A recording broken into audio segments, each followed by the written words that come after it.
नमस्कार शेतकरी बांधवांनो, तर आज आपण आलेलो आहोत बुलढाणा जिल्ह्यातील प्रगतशील शेतकरी विनायक रामजी मेत्रे, गाव नसीराबाद, तालुका सिंदखेड राजा, जिल्हा बुलढाणा. तर नमस्कार मेत्रे साहेब, आपण आता पारंपरिक दृष्टीने कुठली पिकं घ्यायची आधी? अगोदर सोयाबीन, मूग, जनरली खासगी जे पिकं लावत होतो. अच्छा, शाळू, गहू असे जनरली कमर्शियल मध्ये घेत होतो. कमर्शियल पिकं घ्यायचे तुम्ही आधी. ज्यावेळेस तुम्ही ही पारंपरिक पिकं घ्यायचे त्यावेळेस तुम्हाला पाण्याचा काय सोर्स होता? पाण्यासाठी विहिरी होत्या, पण त्या विहिरी आमच्या शक्यतो डिसेंबर जानेवारी मध्ये पूर्ण पाणी स्टॉक होऊन जायचं. त्यानंतर आम्हाला पाण्याचा कुठलाही सोर्स उपलब्ध नव्हता. उपलब्ध होत नव्हता. बरोबर. त्यामुळं जे नंतर रब्बी हंगामातील जे पिकं आहेत त्यासाठी आम्हाला पाणी खूप तुटवडा असल्यामुळे ते घेऊ शकत नव्हतं आम्ही अगोदर. आणि आज रोजी तुमच्याकडे आता किती क्षेत्र आहे आपलं पूर्ण? इथं 16 एकर क्षेत्र आहे आमचं. 16 एकर. हो. बरेचसे आम्ही आता इथे शेडनेट बघतोय. किती शेडनेट आहे आपले इथे? आता इथं सध्याच्याला तर 3 आहे आणि रब्बी मध्ये आणखी 3 आहेत, म्हणजे 6 शेडनेट असतात पूर्ण. 6 शेडनेट आहे तुमच्याकडे? हो. ओके. आणि शेडनेट मध्ये कुठलं पीक घेतो आपण? मिरची, टोमॅटो, शिमला मिरची असे. अच्छा. हा. प्रोडक्शनचे. मित्र साहेब, तुम्ही आधी मला म्हणालात की संपूर्ण उपजीविका जी होती तुमची पारंपरिक शेतीची ती विहिरीवर होती, बरोबर? पण आज रोजी तुमच्याकडे आता 6 शेडनेट आहेत. हो साहेब, तुमचा आता पाण्याचा साठा हा तुमचा विहिरीमुळे मुबलक होता. हो. तर तुम्ही शेडनेटचं नियोजन हे कसं केलं मग? त्या ज्या वेळेस पाण्याचा तुटवडा जाणवला त्यावेळेस 19 मध्ये जवळपास एक शासकीय अनुदानाची एक योजना आली शेततळ्याची. त्यामुळं एक शेततळं खोदायचा एक विचार केला. त्यानंतर एक शेततळं खोदलं. त्यानंतर मग पुढे एक पन्नी कोण्या कंपनीच टाकावं.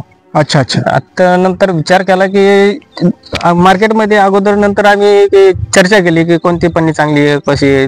त्यांनी वॉरंटी गॅरंटी आम्हाला सर्व सविस्तर समजून सांगितलं. त्यानंतर मग आम्ही शेततळ्यासाठी ती पन्नी निवडली. त्यानंतर आम्ही सर्व चर्चा झाल्यानंतर गावकरी आमचे 4-5 जण शेतकरी होतो आम्ही. 4-5 जण म्हणून मग आम्ही असं ठरवलं की अवना जलसंचयचीच पन्नी टाकायची आपल्याला, त्याला जोड कमी होते. बरोबर बरोबर.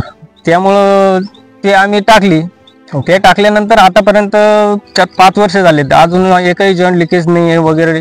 अजून पन्नी पण क्वालिटी पण चांगली. आणखी तरी अपेक्षा अशी आहे की आणखी 4 ते 5 साल हे चालू शकते आमचे. हे जे शेततळ आहे माझ्या पाठीमागे, ह्या सारखे आणखी 2 शेततळे माझे 2019 मध्ये सोबत केलेले आहे. तो जो पाणी साठा आहे तो आपण तुमच्या 6 शेडनेट साठी तुम्ही आता वापरतो. अच्छा.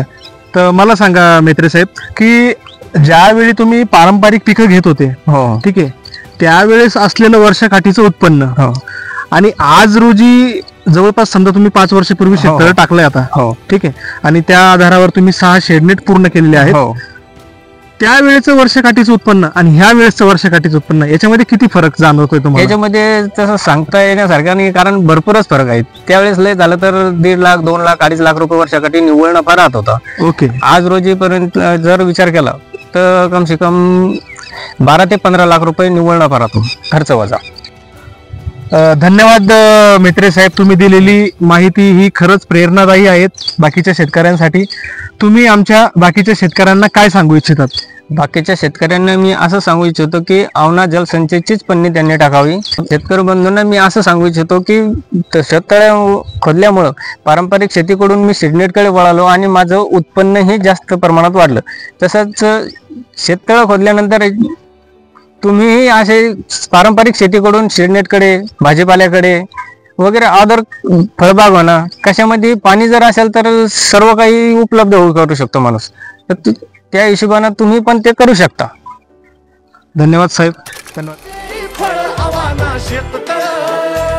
कष्टाला ते फळ आवाना शेतकरी सुखी भव.